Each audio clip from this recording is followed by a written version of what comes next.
Cache उस्ताद। Midwicket जाने के बाद से रन के तो बड़ा ही खूबसूरत स्ट्रोक।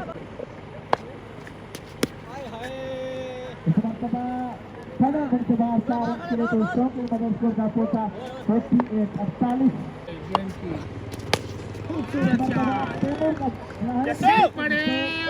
सही टांग उठाकर छक्का लगाना इनकी फितरत है।